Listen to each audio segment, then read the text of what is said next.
Today's story is about Kirby and the Rainbow Curse.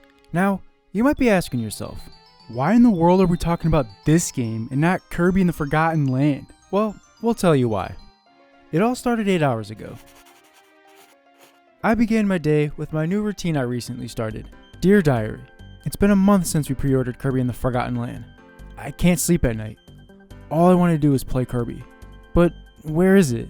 I've been checking the mail 3 times a day and I haven't checked this morning, so let's hope today's the day.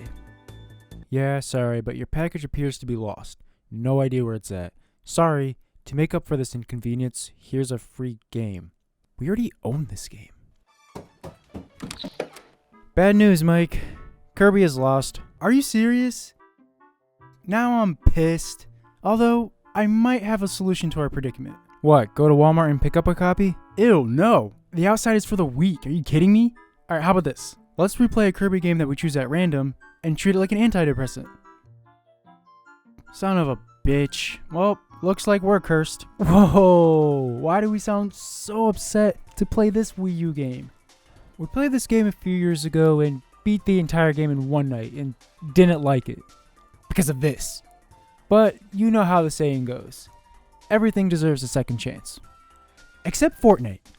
Never again. So we recently got done playing the entire game for a second time, and did we not mention like 5 seconds ago that you gotta use this? The Wii U gamepad, or what Nintendo like to call it, the new controller that allows you to do anything, like filing your taxes. I have no idea what I'm doing. Dad! Nintendo plus 2012 plus marketing equals error. The old folks at Nintendo did not know how to market their new controller back in the Wii U era, and it flopped like a poor baby fish on land. But you gotta give credit to Nintendo for doing what they do best, attempting dynamic, fresh, innovative ways to play games. Playing with the plastic brick allowed games such as Star Fox Zero to utilize gyro controls to aim in first-person view from the cockpit. Nintendo Land and Game & Wario opened a door for creative ways to play party games. There is no denying that the gamepad had multiple intimate relationships with maps. It displays your inventories.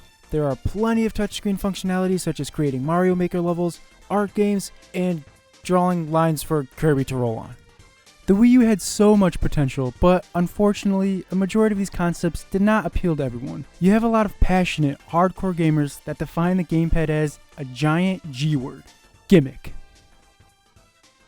Most casual gamers hide under a bed whenever they see games with so much complexity. All in all, the console made it difficult for all different kinds of gamers and non-gamers to want to sell their soul to Nintendo. Despite the Wii U's flaws, we personally enjoy the console because we own one of these. And trust us, you get used to the taste after a while. We recommend holding your breath to numb your taste after your first few goes. So why do two gamers who eat boots for breakfast not like Kirby and the Rainbow Curse? A game that you have to play the entirety of with the gamepad, and a game that we regrettably sold a piece of our souls for 9 hours and 17 minutes on a Friday night in 2019, and again 8 hours ago. There are so many mixed opinions about this game, and why should anyone care about ours?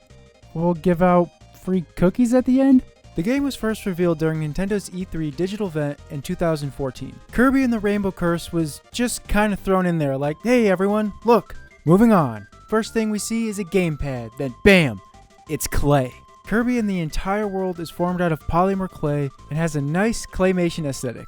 Isn't it Nintendo so cute when they go out of their way to experiment with imaginative graphics? Earlier in this direct, they showed off the stunning looks of Yoshi's Woolly World, where everything is made out of yarn. Sorry Yoshi, but Kirby did the whole yarn graphics first back in 2010. Go find your own style. Nintendo, if you're listening, chenille stick Yoshi. Huh? Hit us up, alright? The trailer showed off the gameplay mechanics of using the stylus to draw lines for Kirby to travel on, similar to Kirby Canvas Curse on the DS in 2005. So this installment is the successor to that game, which we've never played. Kirby is practically Nintendo's experimental child. He lived a long life trying out different gameplay styles and low-risk ideas, and the Rainbow Curse was just that. It was slated for a February 2015 release date in the US, and we didn't even bother with it. We remember being kinda interested in it, but held off for a good while until 2019, and just this recently. So how did our second time around go? Well, let us tell ya. What's up, Kirby? Good day to you, Kirby. The game starts off in typical Kirby fashion. It's snack time for Kirby. Disaster suddenly strikes when a hole rips open in the sky and absorbs the colors of Dreamland, causing everything to stay still. Luckily, a paintbrush fairy slips through the portal and stumbles upon Kirby and Waddle Dee. With her powers, Kirby and Waddle Dee's colors are returned to normal, and she explains what in the world is happening. Well, no, not really. There's no dialogue or voice acting, so you have no idea what she's saying, and resort to the manual. Basically, her best friend Glacia turned evil and stole the colors of Kirby's planet in order to create 7 other worlds. We love how Kirby doesn't give a shit about her story at all, and is only concerned about his precious fruit, which is the main motive to why he wants to go on the journey in the first place. To restore color to his fruit. It's beautiful. The paintbrush fairy, whose name is Aline, draws a rainbow Twizzler to the realm of Seventopia, and the quest to restore color back to Kirby's home, Planet Popstar, and stop Glacia is underway. Let the drawing commence. Draw? Does it look like we possess any ounce of artistic ability? Relax. You just gotta draw lines. Okay, now that we can do. Rainbow Curse steers away from your traditional Kirby platformer, using the stylus. Or in our case, a DS stylus, since we don't know how to take care of things. The player draws rainbowed color lines on the gamepad to help Kirby traverse across each level. There are a couple of ways you can use the ropes to your advantage. Creating loop-de-loops makes Kirby roll faster, block off obstacles to protect Kirby, and by strategically drawing lines to solve puzzles and help Kirby collect items like 1-ups and stars. You got this little rope meter at the top that runs out after drawing 4 centimeters of line. Anytime you nab 100 of these stars, you will have the ability to perform a powerful star dash move that can be activated by holding down Kirby with the stylus. Damn, it's always satisfying. Simply tapping Kirby will make him do a dash attack to defeat enemies or break smaller blocks. Also satisfying, yet tedious. It's an interesting control scheme for a Wii U game, and it works really well here and there, but half the time, the controls piss us off. Trying to get Kirby to go a certain direction can get frustrating. It happens way too frequently. You have to be precise with your stylus. Gentle, not an uncoordinated mess like you're a preschooler drawing for the first time in their lives. Which is what we did half the time, and it made for some agitating moments real quick during dire situations. Rushed decisions resulted in countless mistakes and deaths, and a side of middle fingers pointed directly at our gamepad. Now, is it our fault for being bad?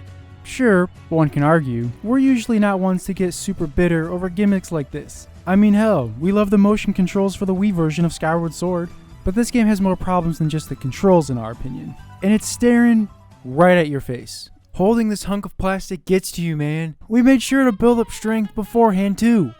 15s aren't shit either. You need at least 35 minimum. Words of advice? You only need to work out one wrist since you're holding the gamepad with only one and drawing with the other. Next time someone asks you why one arm looks bigger than the other, boom. Tell them you've been playing a lot of Kirby and the Rainbow Curse. Not only will you suffer from potential carpal tunnel, good luck explaining that one to your doctor, you nerd, but your neck will permanently be stuck staring down for the rest of your life looking like a Rita. Yeah, you need to be looking down at the gamepad at all times. Down at your dingy, underperformed gamepad. It's not like in Captain Toad, where you shift your focus from the TV to the gamepad from time to time. No, you gotta be staring down 99% of the time. And we already have terrible postures to begin with. The other 1% is used to look up at the power button on the Wii U. Just press it.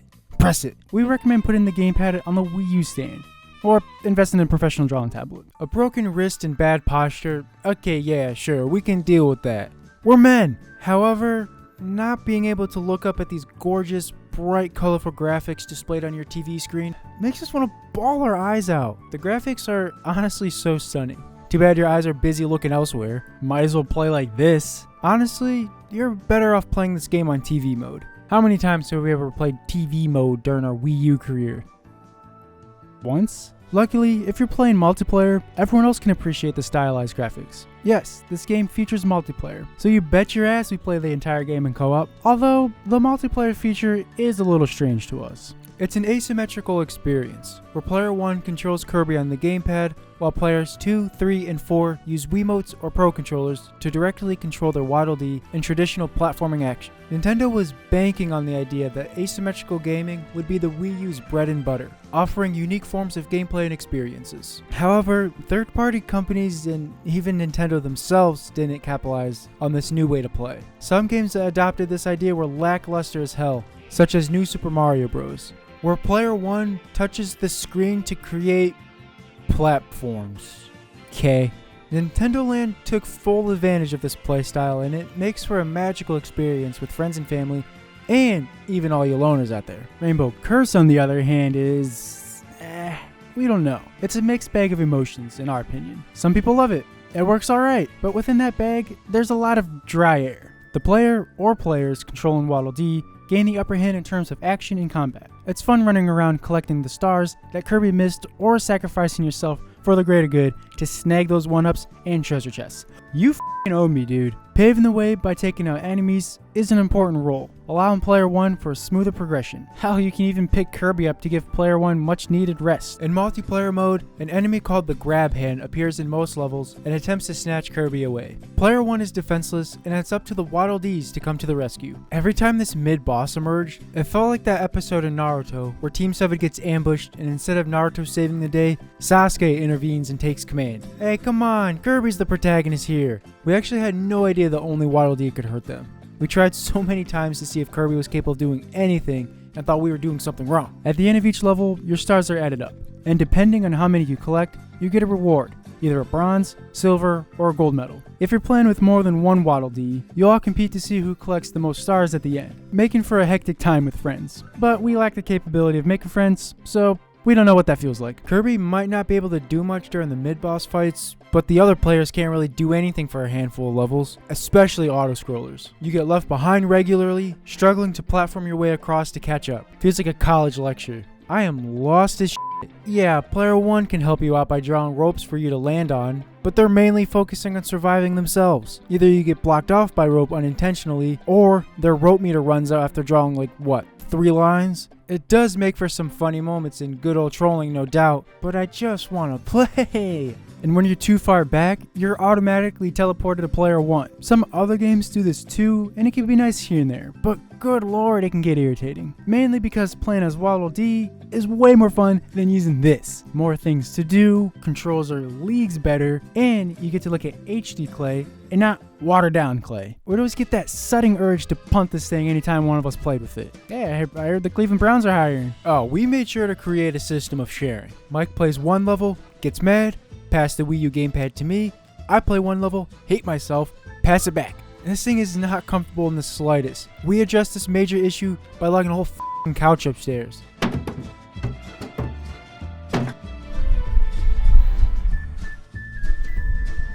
Yeah, now it feels like therapy. Sure, gamepad users have the luxury of sprawling out on the couch, but filthy Wiimote users have the pleasure of taking in those sweet visuals and level design. Like we said in the beginning, there's a total of 7 worlds. The worlds are named after the 7 colors of the rainbow and correspond with a specific theme. Isn't that just adorable?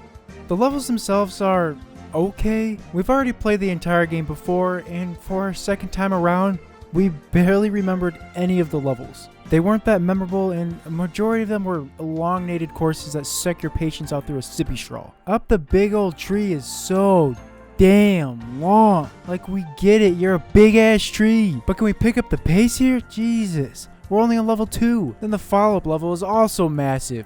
Come on. Some levels feel like, just draw and get it over with, while a handful are actually designed really well. Some of our favorites include Dig and Dash, The Haunted Ship, and Burning Secrets. The water levels suck. We believe that shorter, puzzle-driven levels would have been far more fun and engaging. There are some unique gameplay elements, but man, do they take a while to get used to. The gondolas made us want to cannonball out of a hot air balloon.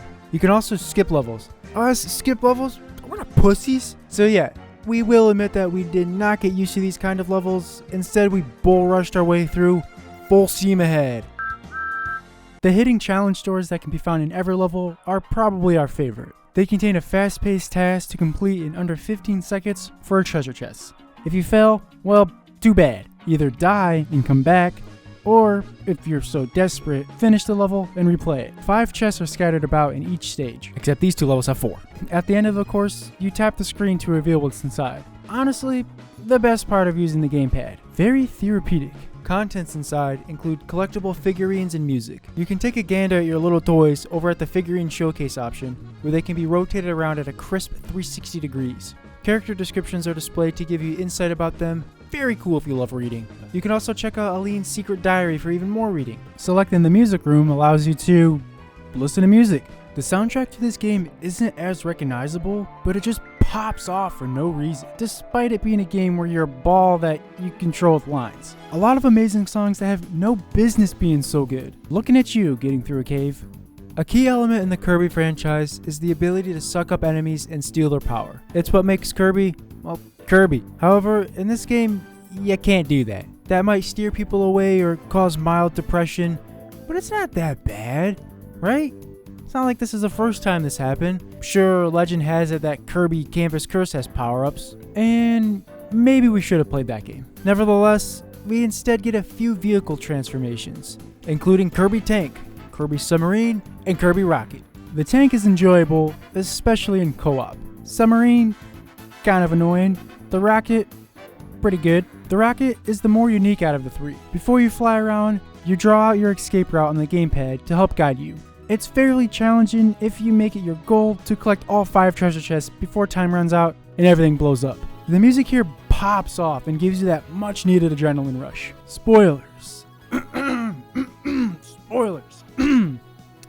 You're also the Rocket during the final boss, and it can be a bitch if you haven't mastered the controls up to this point. If you're still depressed that there aren't any real power-ups, have no fear because, amiibo? Yeah, they're actually kind of worthless. You have 3 amiibo to choose from. Kirby, Meta Knight, and King Dedede. So, what do? Kirby allows you to use the Star Dash move whenever you so please. King Dedede gives you 2 additional hit points to buff up your defense for a nice reckless playstyle. And lastly, Meta Knight, who adds some extra distance to your tap dash attack. All kinda lackluster, like the repeated boss fights and the other game modes outside of the story. Challenge mode is the only other playable one. Here, you take on more challenges. You unlock them whenever you complete a challenge within each level, or by obtaining a certain amount of medals. And yeah, that's pretty much the game. Now, is it bad? Or perhaps should we be asking the more obvious question? Are we just bad? We believe our poor experiences with this game falls on us. We didn't play like how it was intended, and didn't realize it till after our second playthrough. Kirby and the Rainbow Curse is supposed to be different. This creative adventure is one where you embark at a leisurely pace, absorbing all the refreshing details. Not one that you play just to get to the end of the level as fast as possible and attempt to beat it in a span of one day. It's a difficult game, yes, but what fun would it be if the game was brutally easy? It takes time to master the controls. It's about getting over a learning curve. At the end of the day, as much as the game itself may feel like a curse, it really isn't. You just gotta have the right mindset going into it, which is why we decided we're gonna give the first installment in the series a try. Kirby Canvas Curse. But this time, we'll go in with a better suited mindset. This game f***ing sucked. We beat it in like 4 hours. While we were playing, we got another letter in the mail. No, it's not an update about our lost Kirby in the Forgotten Land. It was from the IRS. Turns out, you can't do your taxes on the Wii U. Gee, thanks Nintendo. Anyone still up for some cookies?